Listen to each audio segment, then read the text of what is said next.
Welcome to Gas, the true story of a toxic train derailment. I'm Ron Scholl. Last time on Gas, plaintiffs built the case that Montana Rail Link has run an unsafe railroad for many years, culminating in increased accidents and failed rail, leading up to the Alberton spill. MRL dismissed the accusations as a junk railroad conspiracy theory. We also considered the recent history of Curve 155 inspections. We now continue with Part 6, Chapters 14 and 15.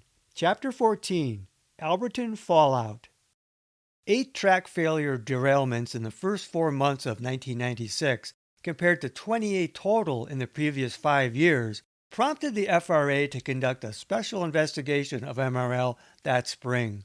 The FRA inspected rail conditions on MRL's main track in 5 subdivisions and conducted spot checks on curves for wear. The findings were yet another indication of extraordinary conditions on the MRL track. After the FRA measured rail wear on 336 curves, MRL abruptly scheduled 18 more curves for 1996 relay. 15 of these curves were already worn beyond MRL standards. Including 4 supplemental curves MRL had added for relay since January, MRL relayed 128 curves in 1996, an 83% increase from their original plan of 70 set in 1995. The FRA wrote, the MRL in some cases had not measured curves for wear at points throughout the entire curve, bringing to mind Keller and Cantu's single field verification of Curve 155 in August 1995. The FRA measured on curves that appeared excessively worn, they wrote. MRL either missed much worn track or consciously decided to delay relaying worn track that was very close to or met their standards for relay. The last point had already been proven with Curve 155 in 1995. While MRL attorneys would argue that meeting the standard per se did not trigger relay, the FRA's spotlight on these worn curves did trigger relay. Train speed on some of these additional curves had already been reduced, and following the FRA investigation was now reduced on all 18 until relay.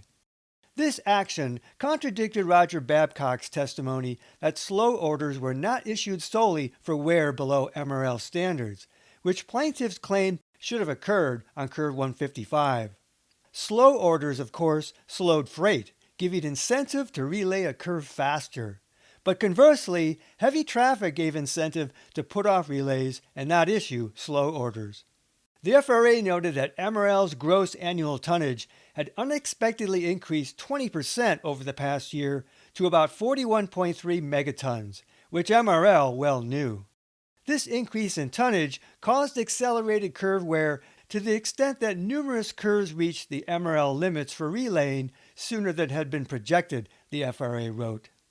The FRA found that in 1995, Sperry Rail Service detected 553 defective rails, with 205 service failures. Sperry found another 532 defects just between January 1 and April 11, 1996, including over 40 vertical split heads. The previous 8-year average had been about 528 defects, so through April 11, the yearly defect rate had more than tripled. In 1996, MRL's rail defect and rail service failure rate was about twice the national average. On the 4th subdivision, including Curve 155, detected defects had more than quadrupled since the MRL takeover from Burlington Northern. By 1996, MRL track reached a critical threshold. The FRA added, with higher axle loads and overall increased annual gross tonnage, MRL wear limits may have to be adjusted to allow less wear before the rail is relayed. The FRA concluded MRL is headed in the right direction to get their, quote, worn rail problem under control. What did MRL do about their worn rail problem? After the Bearmouth derailment, Keller stepped up inspections, adding more curves for relay with the FRA's help, among other steps. Though MRL attorneys would deny it, by implication, the FRA held that there was something MRL could have done earlier to prevent some of their derailments.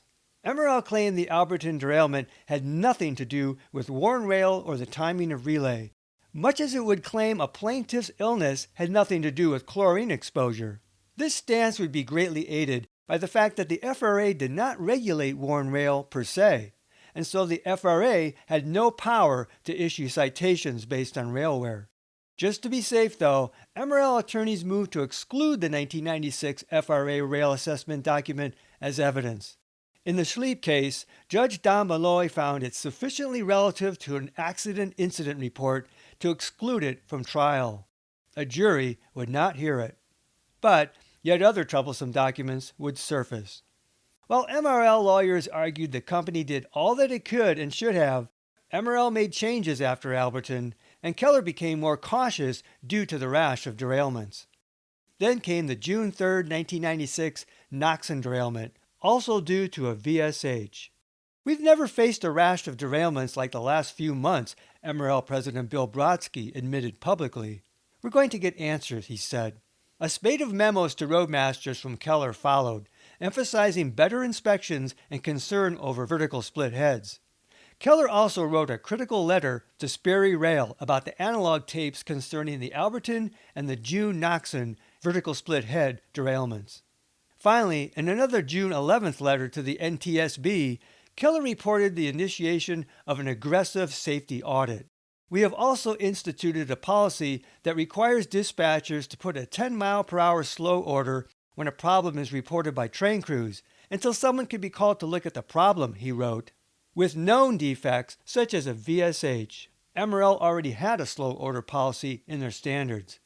Though MRL claimed in court they had done all they could and should have in maintaining and inspecting track prior to the Alberton derailment, they clearly made an effort to do much more afterwards, and this included re-emphasizing policies already in effect but apparently gone lax. Keller seemed genuinely concerned about rail wear, vertical split heads, and derailments. But plaintiffs saw these actions and earlier documents as evidence that MRL could have and should have done more earlier. This flurry of correspondence was obtained with other FRA documents only after Judge Malloy ordered MRL to produce them. MRL railwear first hit the news in 1998 after Malloy's sanctions in the Schleep case. Until then, MRL effectively kept quiet their worn rail problem. Chapter 15. Split Heads. The general theory held that the vertical split head on curve 155 formed at or near the location of a minuscule slag inclusion, a seemingly innocuous impurity entombed during milling that lay dormant in its mother rail for 28 years, until that fateful day when the tiny flaw derailed a behemoth and unleashed 100-ton tankers of toxic chemicals upon a community. The multi-million-dollar question, why April 11, 1996? The vast majority of VSHs are detected and removed before a derailment occurs, but MRL had 3 VSH derailments in 6 months by June 1996. Detected VSHs on MRL had almost doubled from 2 years earlier, further proof of a deteriorating line.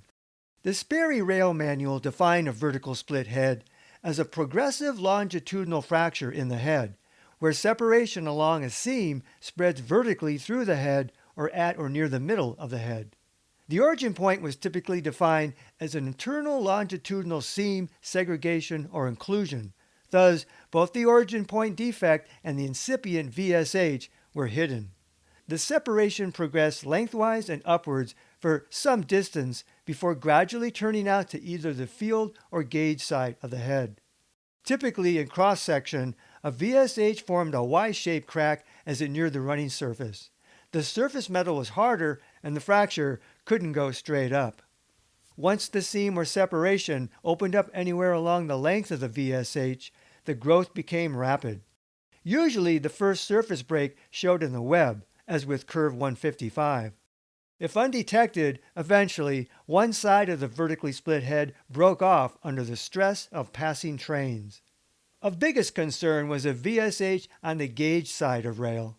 If the gauge side of the head broke off while a train passed, the car wheels tended to climb to the top of the rail or drop into the gap left by the missing headspace. Derailment. In the Alberton rail failure, the field side of the railhead initially broke off, but due to rail wear, there was little gauge side left to receive stress. As the VSH ran its course, the remaining rail shattered under the weight of the train. A Sperry test might internally detect a young VSH. If not, a VSH was considered dangerous because it usually wasn't visible on the surface until it had grown several feet long. Not every VSH arose from defects such as inclusions. The Track Encyclopedia noted, some VSHs will result from rail fatigue and eccentric loading alone with no apparent internal source. Fatigue referred to lifelong tonnage. Eccentric loads referred to wheels out of alignment or with out of round areas or flat wheels, also called dynamic or impact wheel loads. These shock loads increase force 2 to 3 times. Rail fatigue, wear, and dynamic load stresses could also be additional factors in a VSH associated with an internal defect, the very case Alberton plaintiffs sought to make. Critical to litigation was how fast the Curve 155 VSH grew and whether MRL should have been aware of it. The Sperry tape anomaly was highly suggestive, and plaintiffs felt it proved the VSH was at least internally started by March 1, 1996. Inspectors should have caught it before derailment. MRL had missed significant defects before, including a 10-foot VSH on Earl Perine's territory. MRL's railway operations expert Donald Hofeld claimed that VSHs developed rapidly internally in the rail and are widely known to be difficult to detect by visual inspection. Plaintiff experts countered that VSHs developed over an extended period of time, though growth was incrementally rapid. A rapid growth followed by arrested growth process. An FRA study likewise found that the typical VSH grows lengthwise in rapid, erratic jumps until all of the continuous areas of stringers or poor microstructure have been encompassed. It appears further growth in the vertical direction is required before the risk of failure becomes significant, by means of a slow fatigue mechanism, they said. Thus, a VSH could lay dormant for some time, even after having reached its full internal length. The wide range of VSH lengths was not surprising. They often depended on the length of the stringers in poor quality rail. If a defect was the seed of the Alberton VSH, its ultimate length reflected the string of inclusions, the poor steel microstructure that continued in either direction. A VSH defect was regulated by the FRA. Once detected, a small VSH called for action, but not immediate removal, followed by a 90-day inspection. A VSH of 2 to 4 inches allowed for a maximum speed of 30 miles per hour, then a 30-day inspection. A VSH of 4 inches called for slower speeds. Over 4 inches called for 10 miles per hour, observation, and replacement within 5 days. Implicit in these standards was expected slow growth, and that small VSHs could be detectable. Based on the Sperry tape, plaintiff expert Ronald Dunn believed the VSH was at least a foot long on March 1, 1996, and then grew over the next 40 days. The Alberton VSH was at least 12 feet long when the rail failed. The east terminus went undiscovered. Dunn felt the final length of the VSH was a minimum of 20 feet. MRL expert Jude Igwamizi believed the Curve 155 rail failed in one sudden load. He opined a so-called non-bonded area made this rail failure unique. There would have to be something unique about the failure if growth happened this fast, because the FRA VSH remediation guidelines went on the assumption of slow progression.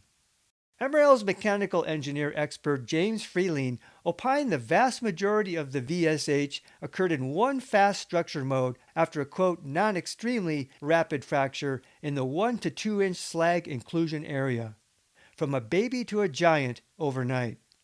Freeling opined a foot-long part of the web broke out with one train, then a catastrophic rapid VSH occurred, most likely due to a dynamic load on the next train. Metaphorically, MRL argued this VSH was akin to an explosion. Chief Engineer Keller originally agreed that the dip the train engineers felt indicated a portion of the VSH had already broken out. The broken out VSH was at least a few feet long to allow the wheel on the locomotive to move over a little bit, he said. A VSH was an FRA-regulated defect, but plaintiffs had to prove that MRL was negligent in their inspections. In their effort to prove that railware contributed to the VSH, plaintiffs faced a major battle. Next time on Gas, the true story of a toxic train derailment, we take a close look at Montana Rail Link's railware standards and how railware might have contributed to the Alberton derailment and toxic chemical spill. Until then, this is Ron Scholl. Thanks for listening. This podcast is adapted from the book Gas, the true story of a toxic train derailment. Visit Amazon.com to see the 2-book series. To access support material in the book, such as maps, photos, illustrations, and video links, visit my Facebook page Gas, the true story, or watch my Gas playlist on my YouTube channel at RL Scholl.